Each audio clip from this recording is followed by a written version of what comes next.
ಕಟ್ಟಡಗಳ ನಿರ್ಮಾಣಕ್ಕೂ ನಮ್ಮ ಸರ್ಕಾರ ಆದ್ಯತೆ ನೀಡುತ್ತಿದೆ. ಇಲಾಖಾವಾರು ನೀಡುವ ಅನುದಾನಗಳನ್ನು ಹೊರತುಪಡಿಸಿ ಕಳೆದ ವರ್ಷ ರಸ್ತೆ ಮತ್ತು ಮೂಲಸೌಕರ್ಯ ಅಭಿವೃದ್ಧಿಗಾಗಿ ಮುಖ್ಯಮಂತ್ರಿ ಮೂಲಸೌಕರ್ಯ ಅಭಿವೃದ್ಧಿ ಕಾರ್ಯಕ್ರಮವನ್ನು ಜಾರಿಗೊಳಿಸಿ 8,600 ಕೋಟಿ ರುಗಳ ಕಾಮಗಾರಿಗಳನ್ನು ತೆಗೆದುಕೊಳ್ಳಲಾಗಿದೆ.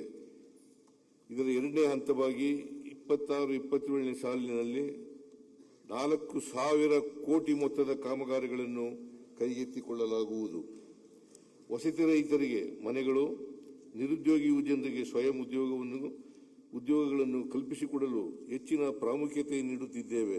ಹವಾಮಾನ ಬದಲಾವಣೆಯಿಂದ ಉಂಟಾಗುತ್ತಿರುವ ತಲ್ಲಣಗಳನ್ನು ನಿಭಾಯಿಸಲು ಸೂಕ್ತ ಕಾರ್ಯತಂತ್ರಗಳನ್ನು ರೂಪಿಸುತ್ತಿದ್ದೇವೆ. ಪ್ರಾದೇಶಿಕ ಅಸಮತೋಲನ ನಿವಾರಣೆಗೆ ಮತ್ತಷ್ಟು ಹೆಚ್ಚಿನ ಆದ್ಯತೆ ನೀಡುತ್ತಿದ್ದೇವೆ. ಪ್ರೊಫೆಸರ್ ಎಂ ಗೋವಿಂದರಾವ್ ಸಮಿತಿಯ ಶಿಫಾರಸುಗಳಿಗೆ ತಾತ್ವಿಕ ಅನುಮೋದನೆ ನೀಡಲಾಗಿದೆ. ರಾಜ್ಯ ನೀತಿ ಮತ್ತು ಯೋಜನಾ ಆಯೋಗ, 5ನೇ ಹಣಕಾಸು ಆಯೋಗ, ಆಡಳಿತ ಸುಧಾರಣಾ ಆಯೋಗಗಳ ಶಿಫಾರಸುಗಳನ್ನು ಪರಿಶೀಲಿಸಿ ಅನುಷ್ಠಾನಗೊಳಿಸಲು ಬದ್ಧರಾಗಿದ್ದೇವೆ. ಕರ್ನಾಟಕ ಮಾಹಿತಿ ಮತ್ತು ಜೈವಿಕ ತಂತ್ರಜ್ಞಾನ, ಸ್ಟಾರ್ಟ್ಅಪ್, ಎಲೆಕ್ಟ್ರಾನಿಕ್ಸ್, ಏರೋಸ್ಪೇಸ್ ಕ್ಷೇತ್ರಗಳಲ್ಲಿನ ಸಾಧನೆಗಳ ಜಾಗತಿಕ ಹೂಡಿಕೆ ಮತ್ತು ಪ್ರತಿಭೆಗಳನ್ನು ಸೆಳೆಯುತ್ತಿವೆ. ಬಿಯಾಂಡ್ ಬೆಂಗಳೂರು ಪರಿಕಲ್ಪನೆಯ ಹೆಚ್ಚಿನ ಬಂಡವಾಳವನ್ನು ಆಕರ್ಷಿಸುತ್ತಿದೆ. ರಾಜ್ಯವು ರೂಪಿಸಿರುವ ಹೊಸ ಕೈಗಾರಿಕಾ ನೀತಿಯಿಂದ ಹಂತ 2, ಹಂತ 3 ನಗರಗಳಲ್ಲಿಯೂ ಅಭಿವೃದ್ಧಿ ಸಾಧ್ಯವಾಗಲಿದೆ. ರಾಜ್ಯದ ಸರ್ವಾಂಗೀಣ ಅಭಿವೃದ್ಧಿಗೆ ನಮ್ಮ ಸರ್ಕಾರವು ಶಕ್ತಿ ಮೀರಿ ಪ್ರಯತ್ನಿಸುತ್ತಿದ್ದರೂ ಕೇಂದ್ರ ಸರ್ಕಾರವು ಒಕ್ಕೂಟ ತತ್ವದ ಸಾಂವಿಧಾನಿಕ ನಿಯಮಗಳನ್ನು ಪಾಲಿಸದೆ ರಾಜ್ಯಕ್ಕೆ ನಿರಂತರ ಅನ್ಯಾಯವೆಸಗುತ್ತಿದೆ.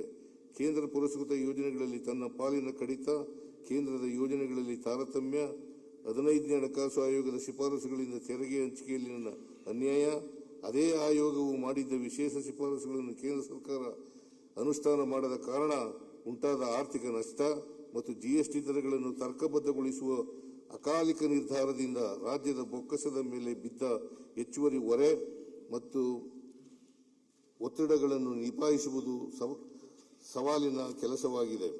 ಮಹಾತ್ಮ ಗಾಂಧಿ ರಾಷ್ಟ್ರೀಯ ಗ್ರಾಮೀಣ ಉದ್ಯೋಗ ಖಾತ್ರಿ ಯೋಜನೆಯನ್ನು ಕೇಂದ್ರ ಸರ್ಕಾರವು ವ್ಯವಸ್ಥಿತವಾಗಿ ದುರ್ಬಲಗೊಳಿಸಿರುವುದರಿಂದ ಜನರ ಉದ್ಯೋಗದ ಹಕ್ಕುಗಳು ಮೊಟಕಾಗಲಿವೆ ಮತ್ತು ರಾಜ್ಯಗಳ ಆರ್ಥಿಕ ಹೊರೆ ಇನ್ನಷ್ಟು ಹೆಚ್ಚಲಿದೆ. ಈ ಕಾರಣಗಳಿಂದ ರಾಜ್ಯದ ಹಿತಾಸಕ್ತಿಗಾಗಿ ಪಕ್ಷಾತೀತವಾಗಿ ಎಲ್ಲರೂ ಒಗ್ಗೂಡಿ ಕೇಂದ್ರ ಸರ್ಕಾರದ ಮೇಲೆ ಒತ್ತಡ ಹೇರಲೇಬೇಕಾಗಿದೆ. ರಾಜ್ಯದ ಸರ್ವಾಂಗೀಣ ಅಭಿವೃದ್ಧಿಗೆ ಪೂರಕವಾದ ಯೋಜನೆಗಳನ್ನು ರೂಪಿಸಿ ಅನುಷ್ಠಾನಗೊಳಿಸುವ ನಮ್ಮ ಸಂಕಲ್ಪವನ್ನು ದೃಢಪಡಿಸುತ್ತದೆ.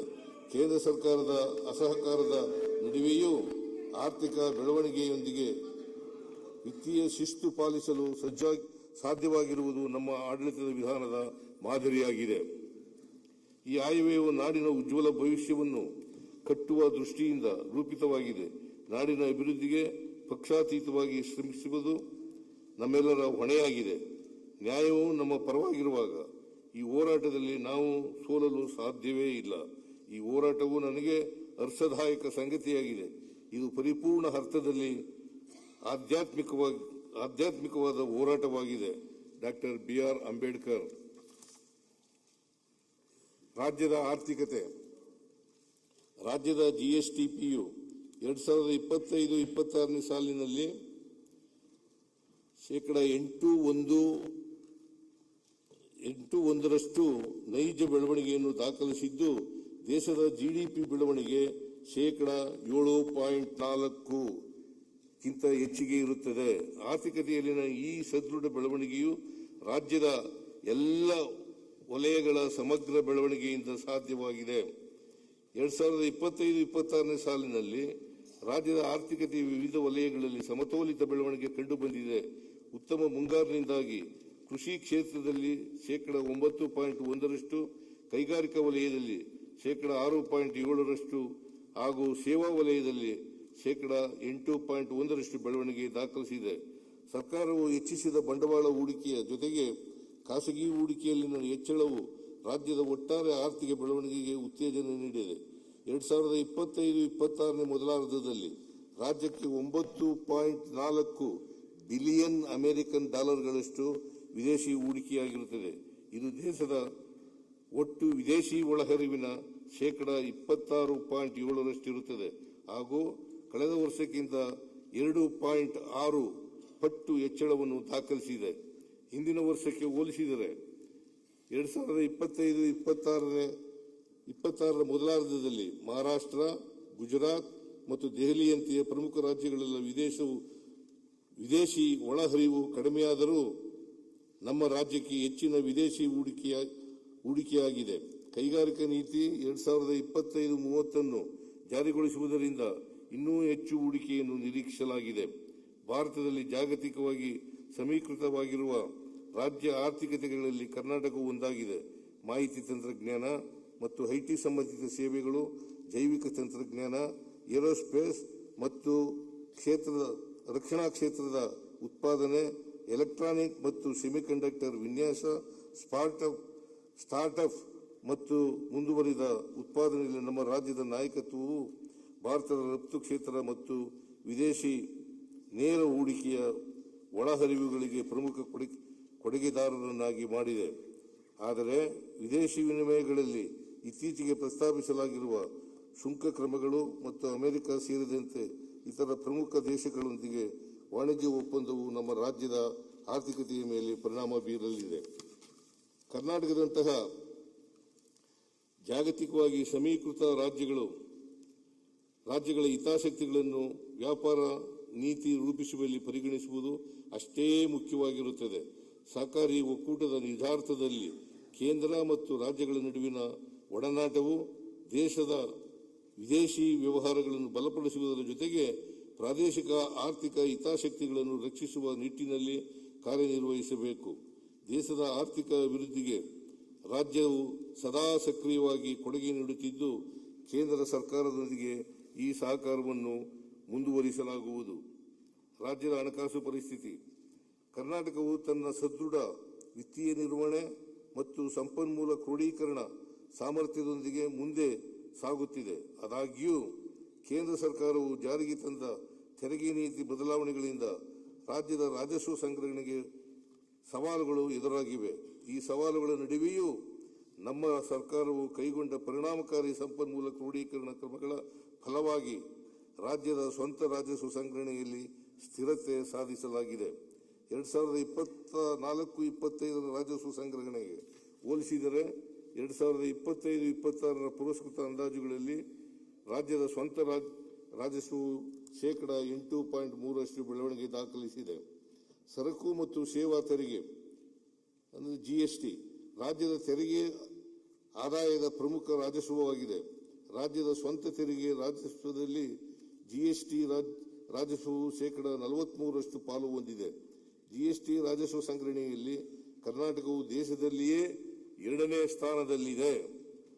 ಕೇಂದ್ರ ಸರ್ಕಾರವು ಆರ್ಥಿಕ ವರ್ಷದ ಮಧ್ಯದಲ್ಲಿ ಅನಿರೀಕ್ಷಿತವಾಗಿ ಜಿಎಸ್ಟಿ ದರ ತರ್ಕಬದ್ಧಗೊಳಿಸಿದ್ದರಿಂದ ರಾಜ್ಯದ ರಾಜಸ್ವ ಸಂಗ್ರಹಣೆಯು ಮತ್ತಷ್ಟು ಇಳಿಕೆಯಾಗಿದೆ. 2025-26 ಸಾಲಿನಲ್ಲಿ ಜಿಎಸ್ಟಿ ತರ್ಕಬದ್ಧಗೊಳಿಸುವಿಕೆಗೂ ಮುನ್ನ ರಾಜ್ಯದ ಸರಾಸರಿ ಮಾಸಿಕ ಜಿಎಸ್ಟಿ ರಾಜಸ್ವ ಸಂಗ್ರಹಣೆಯು ಶೇಕಡ 10 ಬೆಳವಣಿಗೆಯನ್ನು ದಾಖಲಿಸಿತ್ತು. ಆದರೆ ದರ ತರ್ಕಬದ್ಧಗೊಳಿಸುವಿಕೆಯ ನಂತರ ಜಿಎಸ್ಟಿ ಸಂಗ್ರಹಣೆಯ ಮಾಸಿಕ ಬೆಳವಣಿಗೆಯು ಶೇಕಡ 4 ಕಡಿಮೆಯಾಗಿದೆ. ಪ್ರಸ್ತಾವಿತ ದರ ಪರಿಷ್ಕರಣೆಯಿಂದ ಪ್ರಸಕ್ತ ಸಾಲಿಗೆ ರಾಜ್ಯದ ಜಿಎಸ್ಟಿ ಸಂಗ್ರಹಣೆಯ ಅಂದಾಜು 10,000 ಕೋಟಿ ರೂಗಳ ಕೊರತೆ ಉಂಟಾಗಿದೆ. ಮುಂದಿನ ವರ್ಷದಲ್ಲಿ 15,000 ಕೋಟಿ ರೂಗಳ ರಾಜಸ್ವ ಕೊರತೆಯನ್ನು ಅಂದಾಜಿಸಲಾಗಿದೆ. ರಾಷ್ಟ್ರೀಯ ಮಟ್ಟದಲ್ಲಿಯೂ ಸಹ ಜಿಎಸ್ಟಿ ರಾಜಸ್ವ ಸಂಗ್ರಹಣೆಯು ನಿರಾಶಾದಾಯಕವಾಗಿದೆ.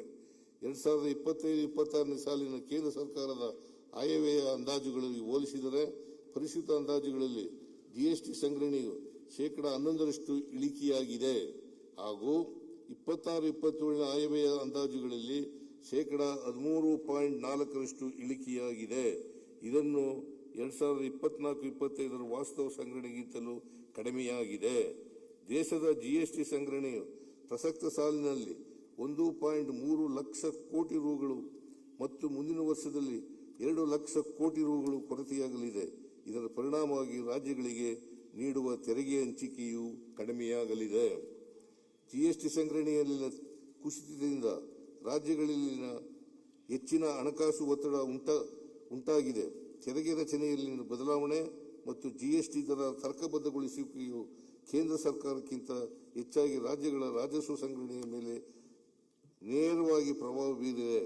ರಾಜ್ಯಗಳ ರಾಜಸ್ವ ನಷ್ಟವನ್ನು ಎದುರಿಸುತ್ತಿರುವ ಸಂದರ್ಭದಲ್ಲಿ ಮಾದಕ ವಸ್ತುಗಳು ಮತ್ತು ಐಷಾರಾಮಿ ವಸ್ತುಗಳ ಮೇಲೆ ಸೆಸ್ ಮತ್ತು ಇತರ ತೆರಿಗೆಗಳನ್ನು ವಿಧಿಸುವ ಮೂಲಕ ಕೇಂದ್ರ ಸರ್ಕಾರವು ರಾಜಸ್ವವನ್ನು ಸಂಗ್ರಹಿಸುತ್ತಿದ್ದು, ಈ ಆದಾಯದ ಸಂಪೂರ್ಣ ಮೊತ್ತವು ಕೇಂದ್ರ ಸರ್ಕಾರದ ಬೊಕ್ಕಸವನ್ನು ಸೇರಲಿದೆ.